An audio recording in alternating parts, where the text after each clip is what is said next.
Organ transplantation institute നമ്മുടെ സംസ്ഥാനത്ത് ഒരു യുണീക്ക് പ്രോജക്റ്റ് മാത്രമല്ല, നമ്മുടെ ഇന്ത്യയിലെ ഒരു യുണീക്ക് പ്രോജക്റ്റ് ആണ് കാണിക്കുന്നത്.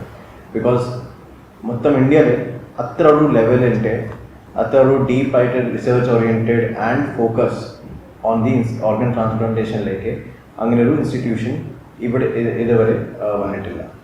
ഇന്ത്യയിൽ ആദ്യമായി അവയവദാനത്തിന് വേണ്ടിയുള്ള ഒരു ഇൻസ്റ്റിറ്റ്യൂട്ട് അത് കേരളത്തിൽ വരികയാണ്. കേരളത്തിൽ എന്ന് പറയുന്നത് നമ്മുടെ കോഴിക്കോടാണ്, കോഴിക്കോട് ചേവായൂരാണ്. അതിൻ്റെ വിശദാംശങ്ങൾ വിശദീകരിക്കാൻ വേണ്ടി MLAയും ഒപ്പം തന്നെ അതിൻ്റെ പിന്നിൽ പ്രവർത്തിക്കുന്ന ആളുകളൊക്കെ ഉണ്ട്. ആദ്യം തോട്ടത്തിൽ രവീന്ദ്രൻ MLAയോടാണ്. ഇത് ചേവായൂരാണ് വരുന്നത്. ഈ പദ്ധതി എങ്ങനെയാണ് പൂർത്തീകരിക്കാൻ ഉദ്ദേശിക്കുന്നത്? 20 ഏക്കർ സ്ഥലത്താണത്. അതിൽ ഫേസ് 1 ഇപ്പോൾ വരുന്നത്. ആദ്യം 2 ഫേസായിട്ടാണിത് ചെയ്യാൻ വേണ്ടി പോകുന്നത്. കാരണം 30 മാസത്തിനകം നിലവിൽ വരും. കാരണം അങ്ങനെ പ്ലാൻഡാണത് ശരിക്കും.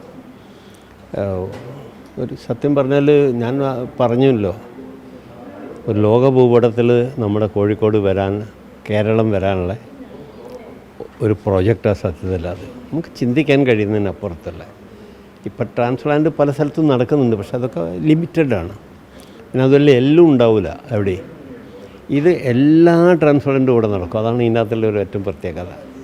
പിന്നെ ഒരു ഗവൺമെൻറ് തലത്തിൽ നമ്മുടെ ഇൻസ്റ്റിറ്റ്യൂട്ട് ഓഫ് ഡെർമറ്റോളജി ഉണ്ട് അവിടെ. അത് 25 ഏക്കർ സ്ഥലത്താണ്. അപ്പോൾ അതിൽ 25 ഏക്കറിൽ 20 ഏക്കർ സ്ഥലത്ത് ഇതാണ് 5 ഏക്കർ സ്ഥലം ഡെർമറ്റോളജിക്ക് ഒരു പുതിയ ഹോസ്പിറ്റലും കൂടി ഉണ്ടാക്കുകയാണ് ഇതിൻ്റെ പ്രോജക്റ്റിൻ്റെ ഭാഗമായിട്ട്. അതും കൂടെ കാണണം. കാരണം 600-700 പേഷ്യൻസ് ഒരു ദിവസം ആ OPയിൽ വരുന്നുണ്ട്. അവിടെ പല സ്റ്റേറ്റിൽ നിന്നും വരുന്നുണ്ട്.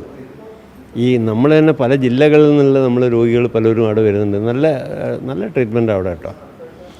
അപ്പോൾ അതിനു വേണ്ടി 32 കോടി റുപ്യ വെച്ചിട്ട് ഒരു ഏറ്റവും പുതിയ നല്ല സെൻറ്റർ ഓഫ് എക്സലൻസ് തന്നെയാണ് ഇതൊക്കെ.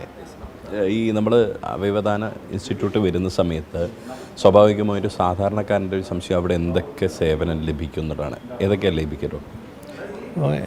ലോകത്തിൽ ഇന്ന് നിലവിലുള്ള എല്ലാ അവയവ ട്രാൻസ്പ്ലാന്റുകളും ഒരു ഹോസ്പിറ്റലിന് കീഴിലാണ് വരാൻ പോകുന്നത്. അതിൻ്റെ കൂടെ അവയവം മാറ്റിവെക്കൽ മാത്രമല്ല, അവയവം നശിച്ചു പോയി ഫെയിലായിട്ടുള്ള രോഗികൾക്ക് അവയവം മാറ്റിവെക്കൽ അല്ലാത്ത മറ്റ് ചികിത്സകളും അവിടെ കിട്ടുന്നതാണ്. കിഡ്നി, ലിവർ, ഹാർട്ട് ട്രാൻസ്പ്ലാന്റേഷൻ പുറമെ നമുക്ക് പാൻക്രിയാസ്, ഇൻറ്റസ്റ്റൈൻ, അതുപോലെ ബോൺ ട്രാൻസ്പ്ലാന്റുകൾ ഇതെല്ലാം നടത്തുന്ന ഒരു സ്ഥാപനമായിട്ടാണ് ഇത് വരാൻ പോകുന്നത്. അതിൻ്റെ കൂടെ ഒരു ട്രെയിനിങ് സെൻറ്ററും ഒരു റിസർച്ച് സെൻറ്ററും ഇതിൻ്റെ കൂടെ ഉണ്ടായിരിക്കും.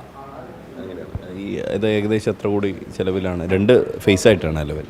അപ്പോൾ ആദ്യഘട്ടത്തിൽ നമ്മൾ 400 കോടിയാണ് ഇതിൻ്റെ ചിലവ് വരുന്നത്. ടോട്ടൽ പ്രൊജക്റ്റിൻ്റെ ചിലവ് 617 കോടിയാണ്. എന്തായാലും അതിവേഗം തന്നെ നമുക്ക് പ്രതീക്ഷിക്കാം. പെട്ടെന്ന് പ്രതീക്ഷിക്കാം. Thank you. നാളെ 11:30 മുഖ്യമന്ത്രി പിണറായി വിജയനാണ് ഇതിൻ്റെ ആദ്യഘട്ട പ്രവൃത്തിയുടെ ശിലാസ്ഥാപനം നിർവഹിക്കുന്നത്. ഇതോടുകൂടി കേരളത്തിൻ്റെ ആരോഗ്യരംഗത്ത് തന്നെ ഒരു വലിയ കുതിച്ചുചാട്ടമാണ് സർക്കാരും പ്രതീക്ഷിക്കുന്നത്. രാഹുൽ മക്കടയ്ക്കൊപ്പം Riyas KMR, Kerala Vision News, Kozhikode.